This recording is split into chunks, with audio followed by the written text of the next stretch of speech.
امرؤ القیس جو جناب خدیجہ کا 3rd یا 4th کزن بنتا، یہ یمن میں رہ گئے اور زمانہ گزرتا چلا گیا یہاں تک کہ اس کے یہاں 3 بیٹیاں ہو گئی. کوئی بات نہیں، پیغمبر نے تو بشارت دی ہے بیٹیوں کی پرورش کرنے والا. بیٹیاں کتنی اچھی ہوتی ہیں، جن کے پاس بیٹیاں ہیں ان کو معلوم. لیکن ہوا یہ کہ جب اس کی ایک بیٹی بڑی ہوئی شادی کے قابل، بلکہ 2، تو اس کی بیوی کا انتقال ہو گیا. اس کا نام ہے امرؤ القیس. یہ نام عرب کے ایک بہت مشہور شاعر کا بھی ہے، لیکن وہ الگ، یہ الگ. اردو میں بہت سے لوگوں کا نام اقبال ہے، one of the greatest poet in Urdu Iqbal, لیکن ہر اقبال وہ شاعر نہیں. انیس میرے حساب سے تو گریٹسٹ پوئٹ ان اردو، لیکن اور بھی بہت سے لوگوں کا نام انیس ہے. امرؤ القیس. بیٹیاں بڑی ہو گئی ہیں، خاص طور پر پہلی 2 بیٹیاں تو شادی کی ایج کو پہنچ گئی اور اس کی بیوی کی ڈیتھ ہو گئی. شادی عورتوں کا انوالومنٹ بہت زیادہ ہوتا، اور پھر لڑکیوں کو تو باپ سے زیادہ ماں کی ضرورت ہوتی، بلکہ لڑکوں کو بھی. بیوی کسی کے مر جائے تو وہ فوراً دوسری شادی کی سوچتا ہے. شہزادی کی وصیت بھی تھی جو کل آپ نے سنی، لیکن شوہر مر جائے تو بہت سی عورتیں پوری زندگی بے وقت میں گزار. اب اس کی بیٹیاں بھی جوان بھی ہیں، اب بیوی مر گئی، اور اس دوران یہ اسلام بھی قبول کر چکا. یمن میں مل نہیں رہا، یہ سیدھا مدینے آیا، مدینہ کیپٹل سٹی. بیٹیوں کو لے کے مدینے میں آیا، لیکن مدینے میں کسی کو جانتا ہی نہیں. صرف اس لیے لے کے آ گیا جیسے میں بہت سے لوگوں کو جانتا ہوں جو انڈیا اور پاکستان کے یہاں سیٹل ہے. جب بچے شادی کے قابل ہوتے وہ انڈیا اور پاکستان میں جا کر رشتہ ڈھونڈتے ہیں، لیکن اگر ان کی وہاں فیملی یا فرینڈ سرکل ہو تو مسئلہ نہیں ہوتا. کوئی بھی نہ ہو، اس کا یہی مسئلہ کہ مدینے میں اس کا کوئی جاننے والا نہیں. بچیوں کو لے کے آ گیا کہ یہ کیپٹل ہے، یہاں سب مسلمان ہیں، کوئی نہ کوئی رشتہ مل جائے گا. لیکن بہرحال اس کی ایک کنڈیشن، مجھے رشتہ چاہیے کسی شریف آدمی کا. ویسے تو بہت سارے غلط سلط تو یمن میں بھی تھے. اب پتہ نہیں کہ شریف کے لیے میں کون سا لفظ استعمال کروں کہ آپ حضرات سمجھ جائیں. آپ بہت ہی خاموش بیٹھے ہوئے ہیں تو پتہ نہیں آپ یہ سمجھے کہ نہیں سمجھے. بس شرافت ہونی چاہیے، پیسہ دولت اتنا بڑا مسئلہ نہیں.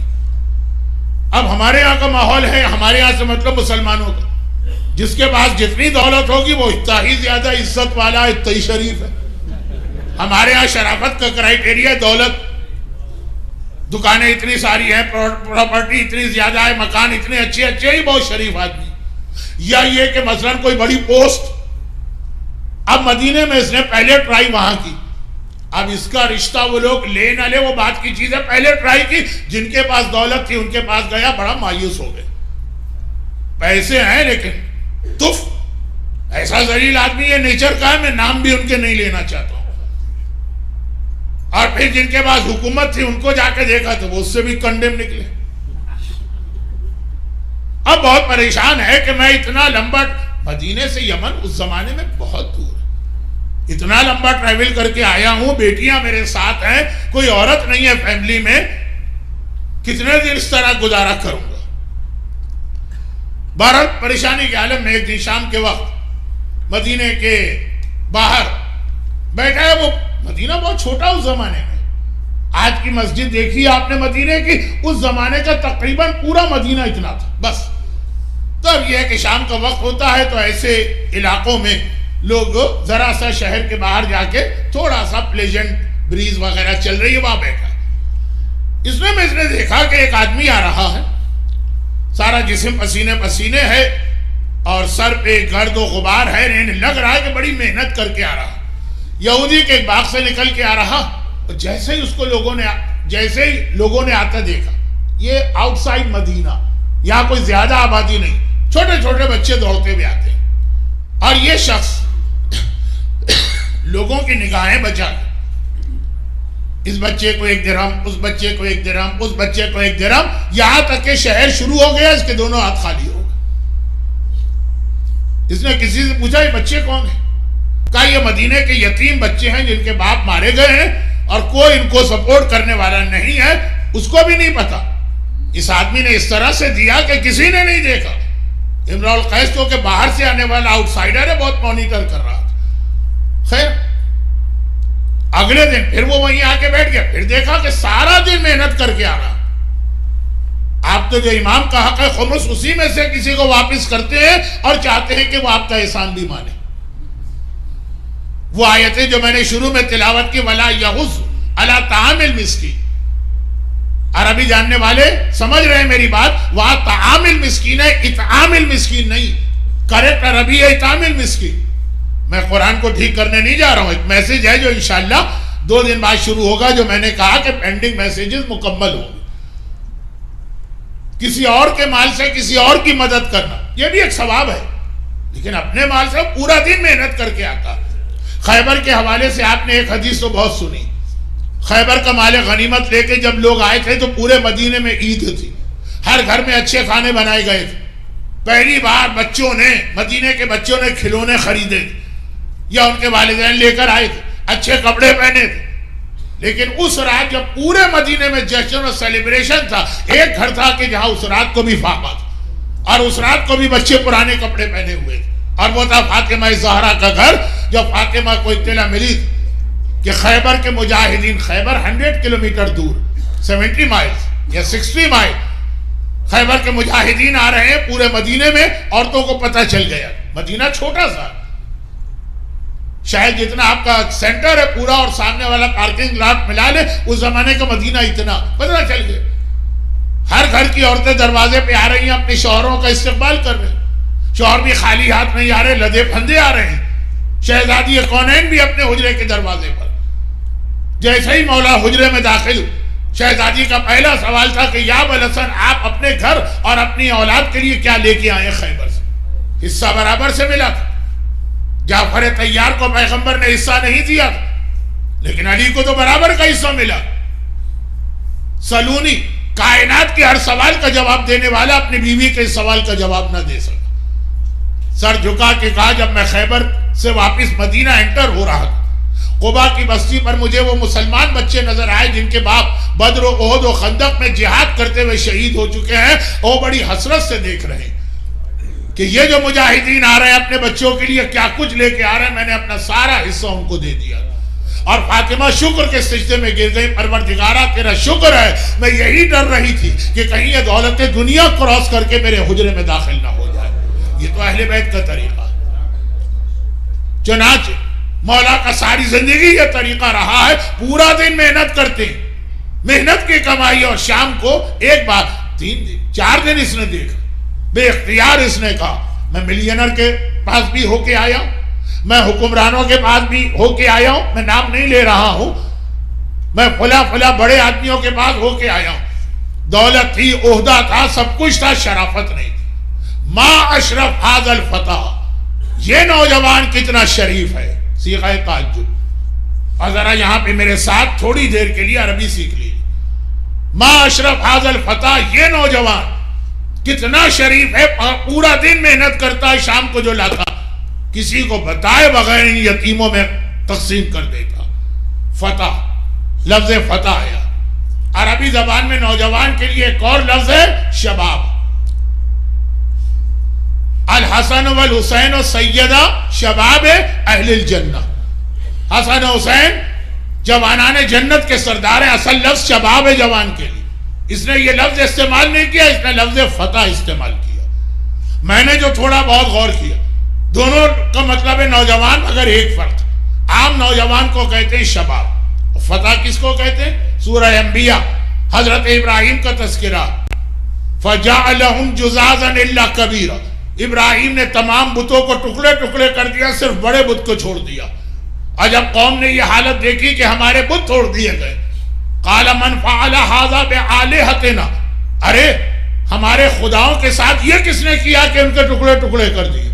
تو قالو، قوم نے جواب دیا.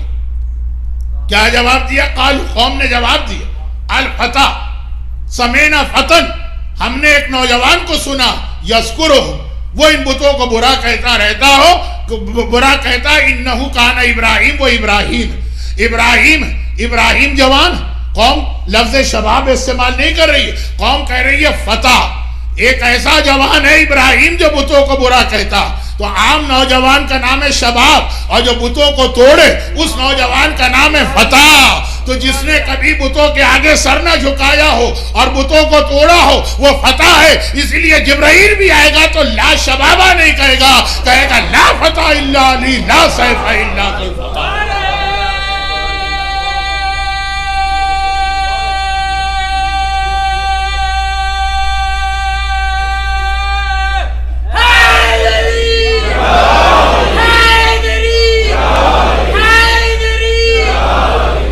سمینا فتن, ایک فتح کے بارے میں ہم نے سنا ہے جو بتوں کو برا کہتا ہے اسی نے بت توڑے ہوں گے. تمام مسلمان متفق ہیں. اب آج کل کچھ دشمنان اہل بیت ہر حدیث میں گڑبڑ کرتے ہیں, وہ 2 دفعہ میں عرض کر چکا ہوں.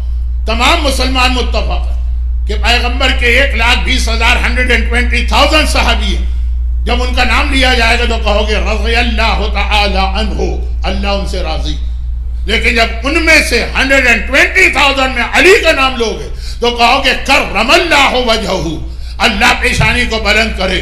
فخر الدین رازی کہتے ہیں وجہ کیا ہے؟ 120,000 1,24,000 ایک طرف, علی ایک طرف, اس لیے کہ علی کرم اللہ وجہہ اس لیے کہہ رہا ہے کہ باقی ہر ایک کی پیشانی کبھی نہ کبھی بتوں کے سامنے جھکی ہے, اور علی واحد صحابی رسول ہے کہ زندگی میں کبھی کسی بت کے سامنے پیشانی کو نہیں جھکایا. کرم اللہ وجہہ. کہا کہ معاشرف حاضر فتح کتنا شریف ہے یہ نوجوان. خود سے آگے بڑھ کے گئے اور کہا کہ اپنا تعارف کرائیے. مولا نے تعارف کرایا اور تو کہا تو اچھا آپ ہیں علی, آپ کا تو بہت تذکرہ سنا ہے کہ آپ مشکل کشا ہیں, میری مشکل کشائی فرمائی. کہا تیرا پرابلم کیا؟ پہلے تو اپنا انٹروڈکشن کرایا, جناب خدیجہ طاہرہ کس طرح میری کزن بنتی ہے. کہا میری 3 بیٹیاں, میری بیوی کا انتقال ہو چکا, میں پریشان ہوں. اول تو اپنی بیٹیوں کی دیکھ بھال اور پھر ان کی شادیاں, بڑی 2 تو شادی کے قابل. مولا نے کہا تمہارا مسئلہ میں حل کرتا ہوں, یہ بتاؤ کہ اگر میں اپنے خاندان میں ان بچیوں کی شادی کروں, اس کو تو یقین ہی نہیں آ رہا. جیسے کل ام البنین کے حوالے سے آپ نے سنا نا, وہاں ام البنین کی ماں کو یقین نہیں آ رہا تھا, یہاں ان بچیوں کے باپ کو یقین نہیں آ رہا. کہا یا ابوالحسن کیا میں صحیح سن رہا ہوں؟ آپ اپنے پاک و پاکیزہ یطہرکم تطہیرا خاندان کے سے میرے خاندان کا رشتہ جوڑیں گے؟ کہا کہ ہاں. تم راضی ہو؟ تو خوشی کے ساتھ سر کے بل راضی تھا. بچیوں سے بھی پوچھا گیا. سب سے بڑی بیٹی کا نام محیا تھا. مولا نے اس کی ایج کو دیکھتے ہوئے خود اس سے شادی کی. اور دوسری بچی کا نام, اچھا عرب میں ایک طریقہ یہ ہے کہ ایک لڑکی کے کئی نام رکھے جاتے ہیں. رملہ بھی ہے, نجمہ بھی ہے, ام فروا بھی ہے, اور سلمہ بھی ہے. زیادہ مشہور سلمہ ہے اس میں, ام فروا تو کنیت. جو دوسری بیٹی تھی یہ بھی شادی کے قابل تھی, البتہ بڑی بہن سے چھوٹی تھی. کہا کہ اس کو میں اپنے بیٹے حسن کے لیے منتخب کرتا ہوں. اور اسی وقت کی 2 نکاح ہو گئے. چھوٹی بہت چھوٹی تھی سلامہ, وہ تقریباً 12 سال بعد یا 16 سال بعد شادی کے قابل ہوئی اور وہ رباب کہلائی. تو جناب علی اصغر کے مصائب میں تقریباً تاریخ آ گئی ہے, صرف یہاں سے جناب رباب کا ذکر آگے بڑھے. بڑی بہن مولا کی بیوی بنی محیا, درمیان والی بہن سلمہ, وہ امام حسن کی زوجہ قرار پائیں, پہلی زوجہ. امام حسن کی پھر اور شادیاں ہوں, جیسے مولا کی ٹوٹل 10 شادیاں ہوں. 3 کا بیان کل آپ نے سنا, بلکہ 4 کا, اور آج یہ 5ویں محیا. خیر محیا کی ایج زیادہ تھی تو وہ امام حسن کی شہادت سے پہلے انتقال کر گئی, اور سلمہ اپنی بہنوں میں سب سے بڑی ہو گئی. 2 بہنیں, ایک بہت چھوٹی, دوسری اور تیسری کے بیچ میں ایج گیپ بہت زیادہ, پہلی اور دوسری میں کم تھا. سلمہ کی شادی ہوئی تقریباً 36-37 ہجرہ میں. پروردگار نے پہلے ایک بیٹی دی, ام فروا کی پہلی اولاد ایک بیٹی ہے, اور امام حسن کی اولاد میں صرف ایک ہی بیٹی جو ان کو اس بیوی سے ملی ہے, باقی بیویوں سے بیٹی نہیں ملی. اب ایک سوال آپ نہ کیجئے گا کہ نجف اشرف میں تو آج بھی بنات حسن کے نام سے ایک روضہ ہے جس میں 3 قبریں ہیں, حسن کی بیٹیاں, اور سڑک کا نام بھی یہی, اور ہلہ میں بھی امام حسن کی کچھ بیٹیاں. اس کا جواب دوں گا تو بات بہت آگے بڑھ جائے گی, بچے بھی تڑپ رہے ہوں گے الاتش کی وجہ سے, اور بڑوں کو بھی مصائب سننا ہے کسی اور موقع پر. بہرحال خلاصہ اس کا یہ ہے کہ صرف ایک بیٹی تھی، وہ ام فروہ کی پہلی اولاد بیٹی تھی. اور یہ بیٹی بھی کتنی افضل ہے، جس کی شادی بعد میں چوتھے امام سے ہوتی. ہمارے 5ویں امام پیدا ہوتے ام فروہ نے. یہ ہمارے یہاں کم پڑھا جاتا ہے ایک جملہ، یعنی کوئی بہت اہم مسئلہ بھی نہیں. ام فروہ نے اپنی زندگی ہی میں اپنی بیٹی کی اولاد دیکھی، یعنی نانی بن کے کربلا گئی تھی. 5ویں امام کربلا میں تھے، ہر ایک کو پتا. تو 5ویں امام کی نانی کون ہے؟ ام فروہ. ایک ہی بیٹی امام حسن کی تھی، ام فروہ سے. ان کی شادی چوتھے امام سے ہوئی 56 اور 57 میں 5ویں امام پیدا ہوئے. تو ام فروہ نے 5ویں امام کو بھی بچپنے میں اسی طرح پالا ہے جیسے نانی اپنے نواسے کو پالتی ہے. مگر اس کے بعد ام فروہ کے ہاں 4 بیٹے اور ہوئے ہیں، جن میں تیسرے کا نام قاسم.